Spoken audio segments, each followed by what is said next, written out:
Good morning, ma'am. Hamok to ma'am khrum jari. Ai uchara ge.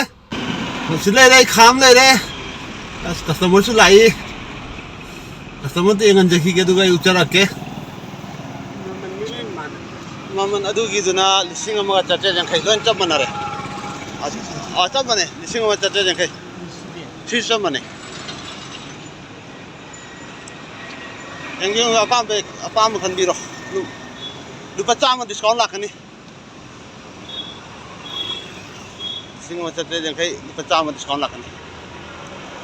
Adu me amai huji khama le jare ko. Khang da yaw ra kana I location ta tak rake sangapam petrol pump mamang da ubiri se masi gi ek opposite ta nu khama le rabne me am tang lengthok piro ano article ajab yam nei ri me am mo ngai bo ina video ma cham ta nam ma sum tawjarapane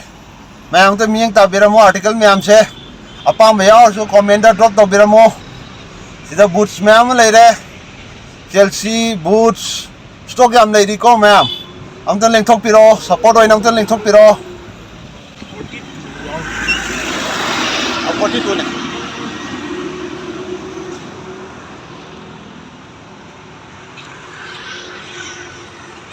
size ani hoga customer su leiri adu mayam support tawbigo kawbigano mayam gi support tawbudigi nasi tam nasi yo sanjarakpani mayam to support tawbiramo like amasung share to tasokpiramo khangdawa manung pangdu khangansi aibo support tawbo ina amto share tasokpiramo madu di kisama tangai gre madu kala ani ahum lagam mane bijigna handakina asang bagada phangba green color deli pisam nei mayam waro yade customer jam lo sanjaraga ai article me amdu ucharage customer le nu aitre ma'am masil le reko article me ama matata show to thame ma'am na lakpi ki ta ngai re ma'am amtang ta lakpi raga pisam am ta pabi radi support oina mai ki quality sing view ko ma'am leather ki quality leather di lo ina original ngatani ko leather se pure leather ngatani 100% leather ngatani mayam laga uraga dum khangbi gani aina pure na tel do aina hype dun su ade mayam na isana paibi raga yenga khangbi gadamne masi lai se masi mathak ta thami mayam jing se boots mayam amsung Chelsea mayam jing lising amaga chatte khai ni ko mayam ri makha da lai ri ba formal type amsung si lai ri jing sina si gi po jing na lupa tani pan yang khai only 850 groups ngata ne sisina adudigi masak leiba formal kangu singsina amaga chatu yang khai ni ko ma da boots mayam leire mayam na support tawdi tam na si yosalakuni aduna mayam support tawbo lepi gano hanjan hai na mayam waro utare madu mayam na like macha manambira kududa agonda yam chawba support oi amasung share to thokpiba anowa nasigada thengnabo ragna video se subscribe to thabiba article se dum hafta khuding gi thadok charakpane ek aham bu phangadi anowa no budo sat paheu bi ai dana ko mayam madugini mayam waro bigno ego ngang sakpada soi bilak pa tarsu yam hai singna torko nate aduna mayam ka ngakthok pigani stock yam lejari manungda stock ti walan de ko mayam stock gari manungda mayam leiri mapanda di loina mak show to bangam damni na ko adum mapanda to bi aba kha tawraga manung stock len thamani aduga aigi location na khangda yaw gana ai location na sangapam petrol pump mamang do urise petrol pump ji hek turning si mamang da laga turning haijalak pada aigi adum gai khama leirabne mayam to lenthok piro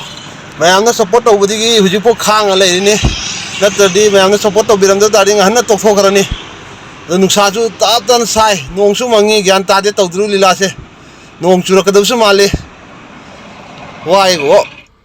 am tawri se ngo phaban leram na nong ka tasale tawri se gyan ta de da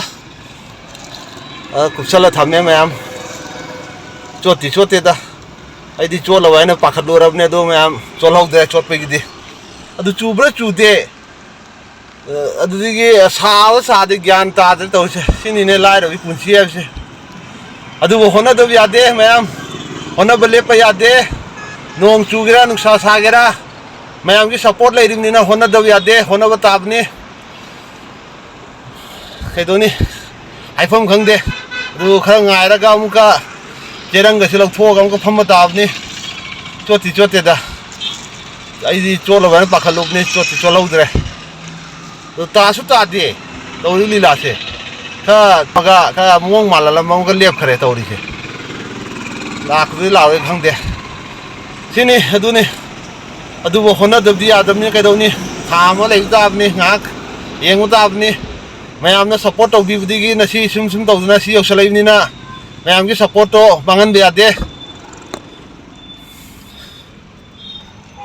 mayam yagda mandre nongse dum yam kayani yam kana chubdi nate makup te dum tale khungup singje lauthor su leader ni nam ka chola di bera ka dana pakhatna nu kupsan an leire aduna mayam kai gum bai na ngang masak pada soy ngam yaw da su mayam to ngak thuk piyo aduna aroi boina mayam mok to khurumjari